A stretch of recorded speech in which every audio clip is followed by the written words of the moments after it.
నమస్కారం D news కి స్వాగతం. ముందుగా ఈనాటి ముఖ్యాంశాలు. పరిషత్ ఎన్నికల్లో వైఎస్ఆర్ కాంగ్రెస్ పార్టీ 99% జెడ్పీటీసీ ఎన్నికల్లో 85% ఎంపీటీసీ స్థానాలు గెలిచినట్లు రాష్ట్ర పౌర సరఫరాల శాఖ మంత్రి కొడాలి నాని వెల్లడి. హోంమంత్రి మేకతోటి సుచరితపై అనుచిత వ్యాఖ్యలు చేసిన అయ్యన్న పాత్రుడిపై national Dalit JAC chairman Varaprasadarao ఆగ్రహం.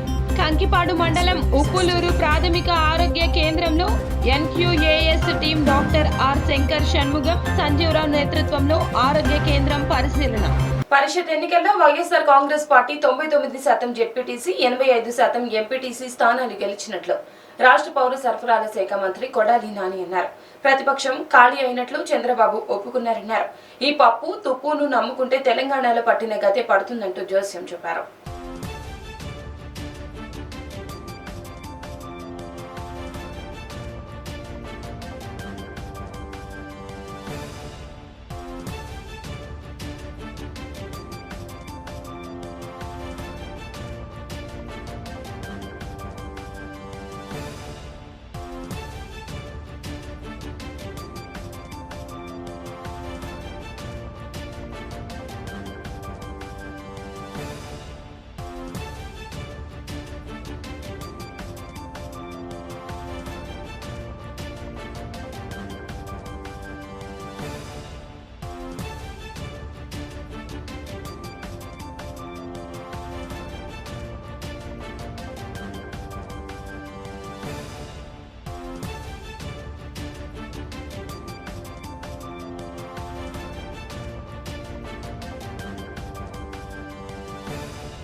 మొన్న జరిగినటువంటి పరిషత్ ఎన్నికల కౌంటింగ్లో వైఎస్ఆర్ కాంగ్రెస్ పార్టీ ఈ రాష్ట్రంలో ఉన్నటువంటి 99% జిల్లా పరిషత్ మెంబర్లని 85% పైన ఎంపీటీసీ మెంబర్లని గెలవటం జరిగింది. ఈ పరిషత్ ఎన్నికలు ఈ రాష్ట్రంలో జరిగినటువంటి ఎన్నికలు బహుశా భారతదేశ చరిత్రలో నామినేషన్లకి, పోలింగ్కి, కౌంటింగ్కి సంవత్సరంన్నర పట్టింది. 2020 మార్చిలో నామినేషన్లు వేసి ఎన్నికల ప్రక్రియ జరుగుతూ ఉండగా ఇంకా 3 రోజుల్లో ఎన్నికల ప్రక్రియ ముగుస్తూ ఉందనగా ఈ రాష్ట్రంలో 3 కరోనా కేసులు ఉన్నాయని చెప్పి ఎన్నికలకి భయపడి చంద్రబాబు నాయుడు తొత్తుగా ఉన్నటువంటి నిమ్మగడ్డ రమేష్ ఎన్నికల కమిషన్ అధికారి ఆ రోజు ఎన్నికలు వాయిదా వేసి మొట్టమొదటిసారి పారిపోవడం జరిగింది. ఆ తర్వాత కరెక్ట్గా మళ్ళీ సంవత్సరానికి మార్చిలో ఎన్నికలు పెట్టకుండా నిమ్మగడ్డ రమేష్ పారిపోతే కొత్త ఎన్నికల కమిషన్ వచ్చిన తర్వాత ఈ రాష్ట్రంలో ఎన్నికలు నిర్వహించడం జరిగింది. ఆ ఎన్నికల ప్రక్రియ జరుగుతూ ఉండగా ఈ ఎన్నికలను ఎప్పుడైతే 2020లో ఎన్నికల పోటీలో పాల్గొనలేక హోంమంత్రి మేకతోటి సుచరితపై అనుచిత వ్యాఖ్యలు చేసిన అయ్యన్న పాత్రుడిపై national Dalit JAC chairman Varaprasadarao ఆగ్రహం వ్యక్తం చేశారు. దళితుల మనోభావాలు దెబ్బతినే విధంగా అయ్యన్న పాత్రుడు మాట్లాడారంటూ ధ్వజమెత్తారు. ఆయనపై వెంటనే SC/ST అట్రాసిటీ కేసు నమోదు చేయాలని డిమాండ్ చేశారు.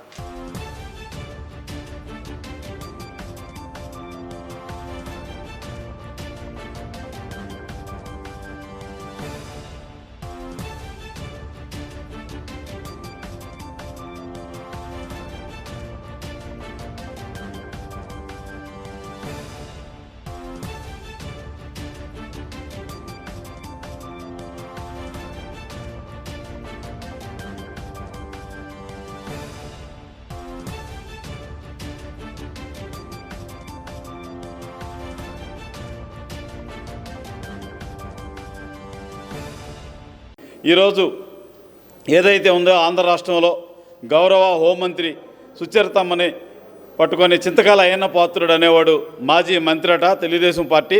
ఈ రోజున చంద్రబాబు నాయుడు అయ్యన్న పాత్రుడు కలిసి దళిత హోంమంత్రిని తన ఇష్టం వచ్చినట్టు దుర్భాషలాడటమే కాకుండా నువ్వే హోంమంత్రివి, నీకు కానిస్టేబుల్ కూడా సెల్యూట్ చేయడు, మేము మా హయాంలో నిమ్మకాయల చినరాజప్ప ఉన్నప్పుడు ఎస్పీ గాళ్ళు వచ్చి మాకు సెల్యూట్లు చేసేవాళ్ళని ఏకవచనంతో పోలీస్ డిపార్ట్మెంట్ వారిని, దళిత హోంమంత్రి వారిని, దళిత నాయకుల్ని, దళిత లీడర్లని తన దుర్భాషలాడటమే కాకుండా తన ఇష్టం వచ్చినట్టు మాట్లాడటం అన్నది ఆ దళిత మనోభావాలు దెబ్బతిన్నాయి. ఏదైతే ఆంధ్ర రాష్ట్రంలో షెడ్యూల్ కులాలు బిలాంగ్స్ టు 15 షెడ్యూల్ కులాలు ఉన్నారో వాళ్ళందరూ మనోభావాలు దెబ్బతినే విధంగా ఈ రోజున చింతకాయల అయ్యన్న పాత్రుడు వ్యాఖ్యానించడం బాధాకరం, దురదృష్టకరం. తక్షణమే ఇప్పుడే SC commission chairman Marumudi Victor Prasad గారికి మేము ఫిర్యాదు చేయడం జరిగింది. చింతకాయల అయ్యన్న పాత్రుడిపై తక్షణమే ఎస్సీ ఎస్టీ కేసు నమోదు చేసి అరెస్ట్ చేయాలని మేము దళిత జేఏసీ, నేషనల్ దళిత జేఏసీ తరఫున మేము డిమాండ్ చేస్తాం.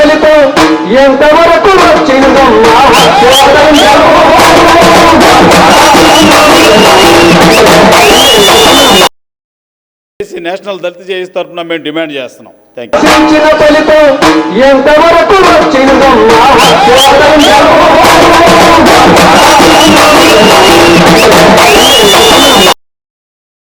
నేషనల్ దళిత జేఏసీ తరఫున మేము డిమాండ్ చేస్తున్నాం. Thank you.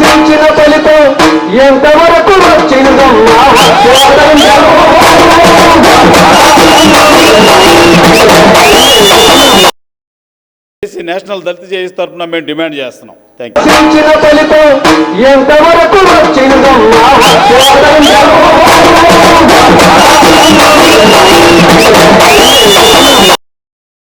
National Dalit JAC తరఫున మేము డిమాండ్. కంకిపాడు మండలం ఉప్పులూరు ప్రాథమిక ఆరోగ్య కేంద్రంలో NQAS team doctor R Shankar Shanmugam, Sanjeev Kumar నేతృత్వంలో ప్రాథమిక ఆరోగ్య కేంద్రంలో శానిటేషన్ మరియు ఫార్మసీ, ఆపరేషన్ థియేటర్, ల్యాబ్ మరియు వార్డులను ఎన్సిడి కంటి వెలుగు ప్రోగ్రామ్ ని పరిశీలించడం జరిగింది. అదేవిధంగా కొంతమంది పేషెంట్స్ ని అడిగి వైద్యం ఎలా చేస్తున్నారో అడిగి తెలుసుకున్నారు. హాస్పిటల్ మొత్తం చాలా పరిశుభ్రంగా ఉందని వారు తెలియజేశారు. ఈ కార్యక్రమంలో జిల్లా quality control officer Chaitanya, medical officer doctor Sundar Kumar, doctor Azmat Tahara, ophthalmic officer VV Rajesh Kumar, Rajamalla Shyamprasad, ఏఎన్ఎంలు, ఆశాలు, ఎంఎల్హెచ్పీలు పాల్గొన్నారు.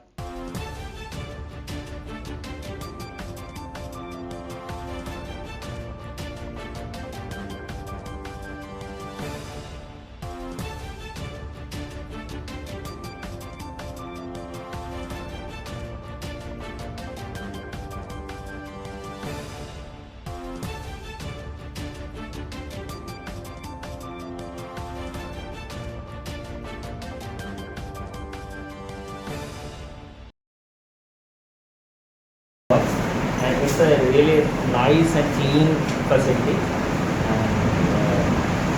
and the well-trained staff and the behavior of staff is very good. And first of all, I thanks to cleaning persons who's clean the facility, that is really very good doing their work. And Asha's, ANMs, and they are doing very good work on field work. And entire hospital, I really thank to them. They are doing their jobs very well and maintaining the hospital very well. Andhra Pradesh రాష్ట్ర వాణిజ్య ఎగుమతులను రెట్టింపు చేయడమే లక్ష్యంగా ఏర్పాటు చేసిన వాణిజ్య ఉత్సవం 2021 కార్యక్రమాన్ని సీఎం జగన్ లాంఛనంగా ప్రారంభించారు. అనంతరం వాణిజ్య ఉత్సవంలో ఏర్పాటు చేసిన స్టాల్స్ ను సీఎం జగన్ సందర్శించారు. స్టాల్స్ ని పరిశీలించిన జగన్ ఉత్పత్తులకు సంబంధించి పలు వివరాలు అడిగి తెలుసుకున్నారు. వాణిజ్య ఉత్సవ్ కార్యక్రమంలో మంత్రులు గౌతమ్ రెడ్డి, పేర్ని నాని, కన్నబాబు, వెల్లంపల్లి మేయర్ రాయన భాగ్యలక్ష్మి పాల్గొన్నారు. ఎస్ఎస్ కన్వెన్షన్ లో 2 రోజుల పాటు కొనసాగే వాణిజ్య ఉత్సవ్ కోలాహలంగా ప్రారంభమైంది. ముఖ్యమంత్రి జగన్, మంత్రులు గౌతమ్ రెడ్డి, పేర్ని నాని, కన్నబాబు, వెల్లంపల్లి శ్రీనివాస్, మేయర్ రాయన భాగ్యలక్ష్మితో కలిసి ప్రారంభోత్సవంలో పాల్గొన్నారు. అనంతరం సిఎస్ ఆదిత్యనాథ్ దాస్ మాట్లాడుతూ రాష్ట్ర వాణిజ్య ఎగుమతులు రెట్టింపు చేయడమే లక్ష్యమన్నారు. ఏపీ ఎగుమతులు 2 ఏళ్లలో 19.43% వృద్ధి చెందాయన్నారు. Pharma, electronics, food processing, textile ఎగుమతులకు భారీ అవకాశం ఉన్నట్లు తెలిపారు. మంత్రి గౌతమ్ రెడ్డి మాట్లాడుతూ ఈజ్ ఆఫ్ డూయింగ్ బిజినెస్ లో ఏపీ మొదటి స్థానంలో ఉందన్నారు. ఈ వారంలోనే ఎక్స్పోర్ట్ కాన్క్లేవ్ ను ఏర్పాటు చేస్తున్నట్లు వెల్లడించారు. ఎక్స్పోర్ట్ కాన్క్లేవ్ ద్వారా ఎగుమతిదారులకు కావాల్సిన సమాచారం తెలుస్తుందని చెప్పారు.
closer to the government, and also that government also moves closer to the trade. This whole week is supposed to bring that objective.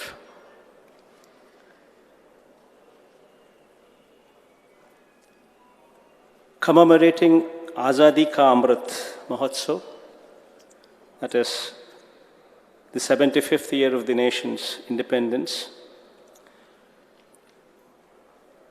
we commence this Vanijya Utsavam. In fact, if one were to look at the past 2 years that have passed, in fact, we would come across overwhelming challenges which have been imposed by legacy issues, a year of economic downturn, and another year of outbreak of COVID-19 pandemic. In fact, during the course of these 2 years, it was probably the first time during the last 2 decades wherein the country has seen a contraction of 3.38% in gross tax revenue collections. In fact, the country's gross tax revenue collections declined from 20,80,465 crores during the period 2018-19 to 20,10,059 crores during the year 2019-20. In fact, these were challenging times. The country's GDP growth in constant terms was 6.3% during the year 2018-19, dropped to 4% during the year 2019-20, further dropped to minus 7.3% during the year 2021. పారిశుద్ధ్యం లోపం వలన దోమలు విపరీతంగా పెరిగిపోతున్నాయని CPI నేత కోటేశ్వరరావు అన్నారు. Primary health సెంటర్లు సరిగ్గా అందుబాటులో లేకపోవడం వల్ల ప్రజలు అనేక ఇబ్బందులకు గురవుతున్నారన్నారు. నగర ప్రజల ఆరోగ్యాన్ని కాపాడాల్సిన బాధ్యత మంత్రులు, ఎమ్మెల్యేలపై ఉందని పేర్కొన్నారు.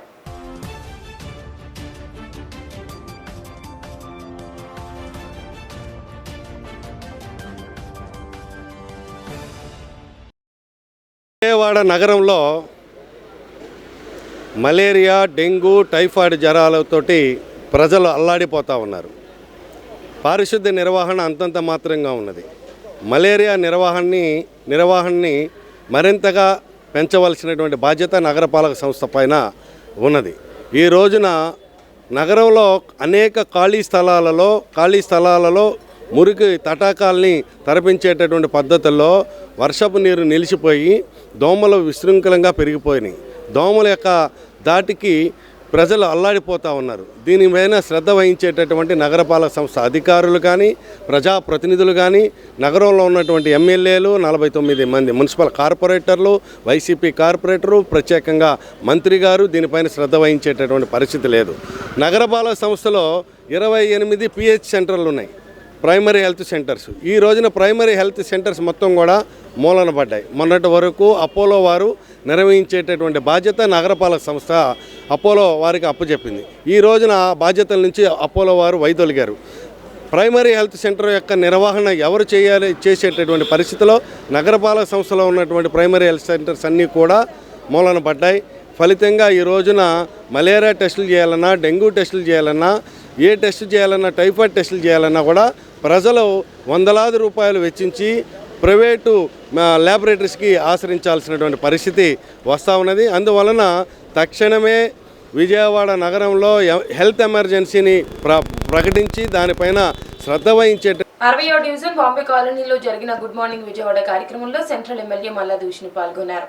గడప గడపకు వెళ్లి స్థానిక సమస్యలు తెలుసుకున్నటువంటి విష్ణు ఆ సమస్యలను వెంటనే పరిష్కారం చేయాలని సంబంధిత అధికారులను ఆదేశించారు. విజయవాడ నగరం పట్ల చంద్రబాబు విద్వేషపూరితంగా వ్యవహరిస్తున్నారని ఎమ్మెల్యే మల్లాది విష్ణు అన్నారు. గుడ్ మార్నింగ్ విజయవాడ సెంట్రల్ కార్యక్రమంలో భాగంగా బాంబే కాలనీలోని ఏ బ్లాక్ లో డివిజన్ కోఆర్డినేటర్ బెవర నారాయణతో కలిసి ఆయన పర్యటించారు. స్థానిక సమస్యల పరిష్కారమే లక్ష్యంగా ప్రజలకు భరోసాని కల్పిస్తూ 6వ రోజు పర్యటన సాగింది. అర్హత ఉన్న ఏ ఒక్కరూ సంక్షేమ పథకాలకు దూరం కాకూడదని ఈ సందర్భంగా అధికారులను ఎమ్మెల్యే ఆదేశించారు. పెన్షన్లపై ప్రతిపక్షాలు చేస్తున్న దుష్ప్రచారాలను నమ్మవద్దని ప్రజలకు సూచించారు. అదేవిధంగా డెత్ సర్టిఫికెట్ల జారీలో ఆలస్యం జరగకూడదని సిబ్బందికి సూచించారు. పర్యటనలో భాగంగా స్థానిక రేషన్ దుకాణంలో సరుకుల పంపిణీ విధానాన్ని మల్లాది విష్ణు పరిశీలించారు. కార్డుదారులతో మాట్లాడి సరుకులు అందుతున్న తీరును అడిగి తెలుసుకున్నారు. గ్రామ వార్డు సచివాలయాల ద్వారా కొత్త కార్డుల జారీ, పేర్ల తొలగింపు తదితర సేవలు 10 రోజుల్లోపు ప్రజలకు అందుతున్నాయని అన్నారు. మిగిలిన రాష్ట్రాల్లో సగటున ఈ సమయం 45 రోజులుగా ఉందని తెలిపారు. అదేవిధంగా ఈ నెల 27, 28, 29 తేదీలలో స్థానిక కమ్యూనిటీ హాల్లో నిర్వహించనున్న రిజిస్ట్రేషన్ మేళాపై స్థానికులకు విస్తృతంగా అవగాహన కల్పించవలసిందిగా అధికారులకు సూచించారు. బాంబే కాలనీలో గత వారం రోజుల నుంచి ఇంటింటికి తిరుగుతున్నాం.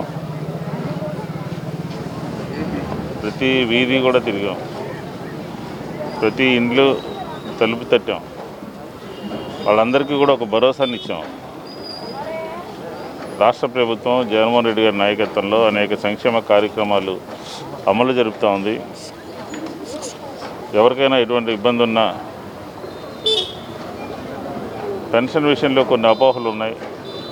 ఆ అపోహలన్నీ కూడా కరెక్ట్ కాదు అని చెప్పని సచివాలయం సిబ్బందితో వారి ఇంటి వద్దకు వెళ్ళి వారికి సంబంధించినటువంటి సమస్యల్ని పరిష్కరిస్తూ ఇంకా అమ్మఒడి లాంటి ఇళ్ల పట్టాలకు సంబంధించి ఇలా ఏదైనా సమస్యలు ఉంటే ఆ సమస్యలన్నీ కూడా పరిష్కరిస్తూ బాంబే కాలనీలో ప్రధానంగా కొంచెం వాటర్ సమస్య ఉండింది, దాన్ని కూడా పరిష్కరించాం.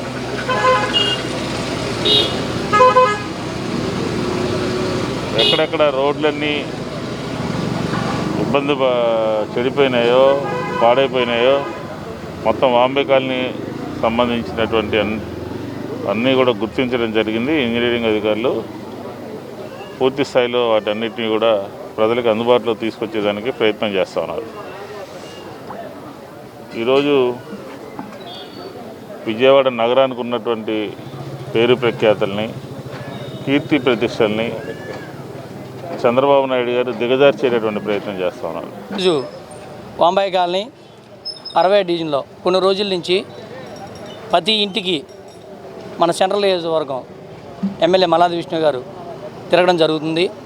వచ్చిన సమస్యలు ఏమైతే ఉన్నాయో ఆ సమస్యలన్నీ కూడా ప్రతి ఒక్కటి అధికారులకు అందరికీ చెప్పి ముందు ఇమ్మీడియట్గా చేయమని ఎమ్మెల్యే గారు చెప్పడం జరిగింది. బాంబే కాలనీలో ప్రతి పథకం కూడా సచివాలయం వ్యవస్థ కానీ కార్పొరేషన్ అధికారులు కానీ ఇక బాంబే కాలనీలో అంతా కూడా పేద ప్రజలు కనుక ఎవరు ఇబ్బంది పడకూడదని విష్ణు గారు వారం 10 రోజులు మినిమం 10 రోజుల దాకా బాంబే కాలనీలో కేటాయించి ప్రతి ఇంటికి వెళ్ళి ఏదైతే సమస్యలు ఉన్నాయో ప్రతి ఒక్క సమస్య కూడా తీరుస్తానని చెప్పి హామీ ఇవ్వడం జరిగింది. ఇంకా ఈ 3 రోజుల్లో మన బాంబే కాలనీ కళ్యాణ మండపంలో మేళా ఒకటి బాంబే కాలనీ ప్రజల కళ తీరవబోతుంది. రిజిస్ట్రేషను వదలబోతున్నారు. కొంతమంది పట్టాలు రాని వాళ్ళకి ప్రతి ఒక్కటి కూడా చేయగలుగుతున్నారు. వైఎస్ఆర్ పార్టీ జగన్మోహన్ రెడ్డి గారి ప్రభుత్వం అంటేనే పేద ప్రజలు పార్టీ అని చెప్పి ఈ సందర్భంగా చెప్పదలుచుకున్నాను. ఎందుకంటే ఇంతకుముందు ఏదైనా పథకాలు కావాలంటే పోయిన టీడీపీ ప్రభుత్వంలో టీడీపీ కార్పొరేటర్ల చుట్టూ కానీ లేదంటే ఆ లీడర్ల చుట్టూ కానీ తిరగాల్సి వచ్చేది. ప్రతి ఒక్కటి కూడా సచివాలయాలు వచ్చిన తర్వాత ఎవరి దగ్గరికి వెళ్ళాల్సిన పని లేదు. సచివాలయం గ్రామ వారంటీ తీసుకొచ్చి అర్హులైన ప్రతి ఒక్కరికి కూడా ఇవ్వడం జరుగుతుందని చెప్పి మంగళవారం సింగనగర్ సెంట్రల్ టీడీపీ ఆఫీస్ నందు 60వ డివిజన్ టీడీపీ సమావేశం జరిగింది. ఈ కార్యక్రమంలో ముఖ్య అతిథిగా టీడీపీ పోలిట్ బ్యూరో సభ్యులు ఎక్స్ ఎమ్మెల్యే బోండా ఉమ్మ పాల్గొన్నారు. ఈ సందర్భంగా బోండా ఉమ్మ మాట్లాడుతూ డివిజన్లోని ప్రధాన సమస్యలపై చర్చించారు. 60వ డివిజన్ బాంబే కాలనీని అభివృద్ధి చేసింది గత టీడీపీ ప్రభుత్వ హయాంలోనే అన్నారు. గతంలో బాంబే కాలనీకి వెళ్లాలి అంటే సింగనగర్ పైపుల్ రోడ్డు నుండి చుట్టూ తిరిగి వెళ్లే పరిస్థితి. అయితే గత టీడీపీ ప్రభుత్వం హయాంలో నేను ఎమ్మెల్యేగా ఉన్న సమయంలో డాబా కొట్ల సెంటర్ వద్ద నుండి ఎక్సెల్ ప్లాంట్ మీదుగా రోడ్డు వేసి ప్రజలకు ట్రాఫిక్ సమస్యలు తీర్చామన్నారు. ఎన్నో సంవత్సరాలుగా వాంబే కాలనీలో చెత్త ఫ్యాక్టరీ వలన ప్రజలు ఇబ్బందులు పడుతుంటే సాక్షాత్తు ముఖ్యమంత్రి చంద్రబాబు వారిని చెత్త ఫ్యాక్టరీలోకి తీసుకొచ్చి సమస్యను తెలియజేసి బయో మైనింగ్ సిస్టమ్ ద్వారా కోట్ల రూపాయలు ఖర్చు పెట్టి అక్కడి చెత్తని తరలించి ఆ స్థలంలో పేదలకు ఇళ్లు కట్టించామన్నారు. అలాగే డివిజన్ అభివృద్ధితో పాటు సంక్షేమాన్ని కూడా ప్రజలకు 100% అందించామన్నారు.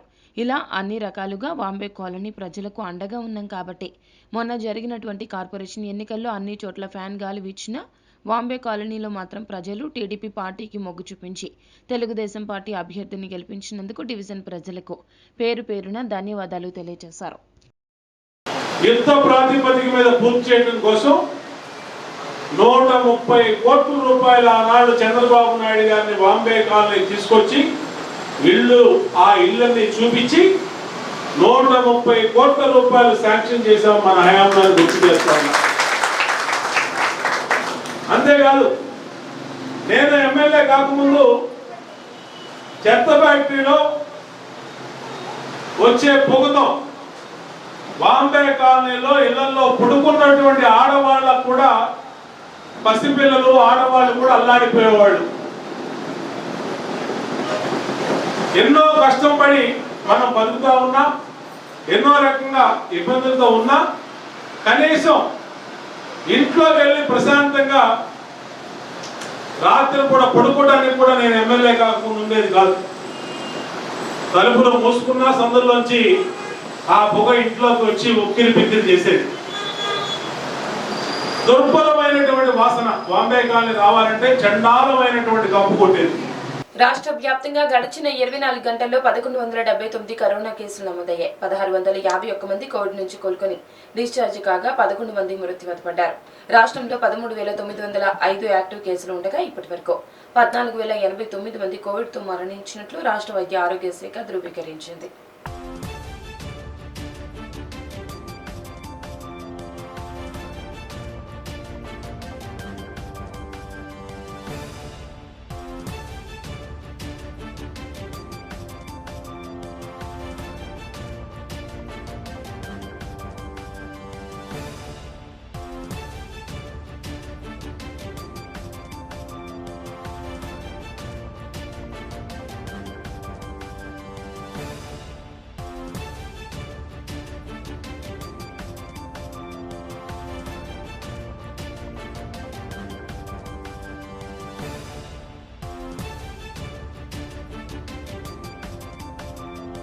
వార్తలు ముగించే ముందు ముఖ్య అంశాలు మరోసారి. పరిషత్ ఎన్నికల్లో వైఎస్ఆర్ కాంగ్రెస్ పార్టీ 99% జెడ్పీటీసీ ఎన్నికల్లో 85% ఎంపీటీసీ స్థానాలు గెలిచినట్లు రాష్ట్ర పౌర సరఫరాల శాఖ మంత్రి కొడాలి నాని వెల్లడి. హోంమంత్రి మేకతోటి సుచరితపై అనుచిత వ్యాఖ్యలు చేసిన అయ్యన్న పాత్రుడిపై national Dalit JAC chairman Varaprasadarao ఆగ్రహం. కంకిపాడు మండలం ఉప్పులూరు ప్రాథమిక ఆరోగ్య కేంద్రంలో NQAS team doctor R Shankar Shanmugam Sanjeevarao నేతృత్వంలో ఆరోగ్య కేంద్రం పరిశీలన. డే న్యూస్ సమాప్తం. నమస్కారం.